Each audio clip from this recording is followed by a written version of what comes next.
안녕하세요. 주의 은혜가 함께 하기를 원합니다.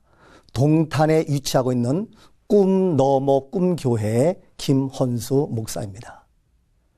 1884년 4월 5일 언더우드 아펜셀라 선교사를 통하여 이 땅에 처음으로 복음이 들어왔습니다. 이에 놀라운 축복의 땅으로 우리나라가 바뀌었습니다. 가난과 무지와 우상숭배로 얼룩진 조선의 땅이었지만 복음으로 모든 것들이 변화된 것입니다. 그래서 지금은 세계 10대 대국의 경제 성장을 이루었고 축복의 나라가 되었다는 사실입니다. 더 나아가서 세계 최대의 교회가 세워지고 전 세계에 복음을 전하는 선교 중심의 나라가 되었습니다. 얼마나 놀라운 일입니까?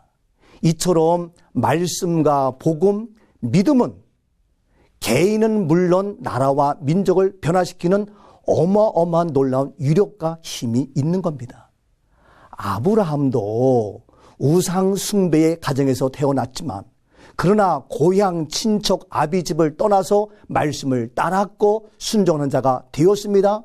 그러다 보니까 그는 믿음의 사람으로 믿음의 조상이 되었고 복의 근원이 되는 아브라함으로 바뀌게 되었습니다.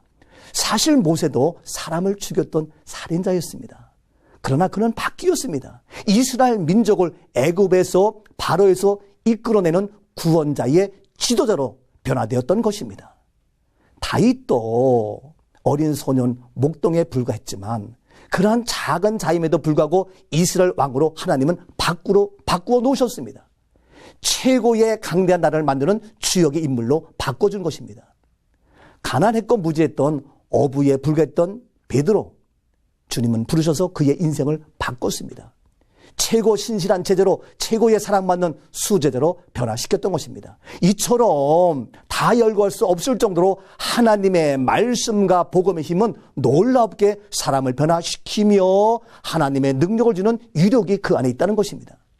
사실 저 역시 강원도 시골에서 태어난 아주 소심하고 작은 자였습니다. 그러나 복음으로, 믿음으로, 말씀으로 변화시켜 주셨습니다. 저의 간증을 얘기해도 정말 놀란 일들이 많이 있지요. 이처럼 복음과 믿음은 어떠한 폭탄보다 핵 미사일보다 더 큰 위력이 있는 것입니다. 사람은 물론 가정을 변화시키고 나라와 민족을 바꾸는 놀라운 위력이 있는 겁니다. 그런데 한 가지 아직도 바뀌지 않고 변화되지 않고 있는 것이 있습니다. 이것을 이대로 계속 보고만 있을 수 없다고 생각합니다. 진정한 믿음의 나라가 되려면 온전히 성경적으로 모든 것이 바뀌어져서 온전한 그리스도인의 삶이 되어져야 하는데 바로 죄송하지만 장례식만큼은 여전히 그대로 있습니다. 지금까지 성경적인 모델이 없다는 겁니다.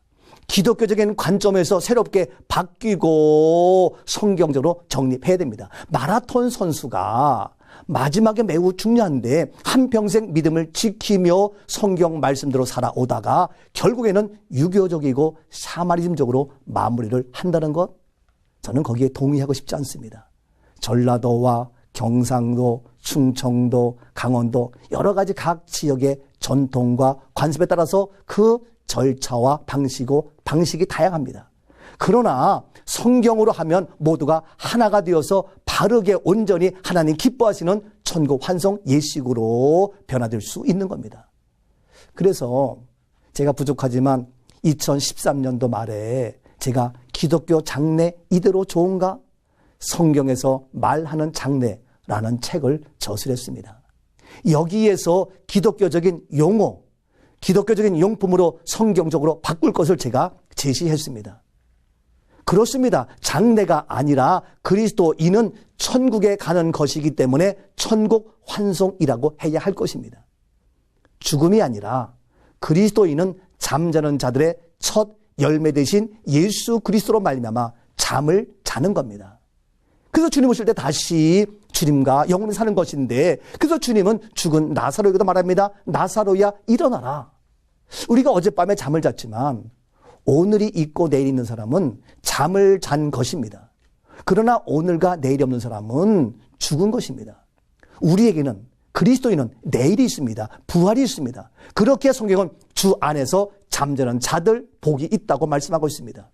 이제 속히 기독교의 정체성을 가진 이러한 성경적 천국 환성이 복음과 함께 이 땅에 정착되어질 수 있기를 바랍니다.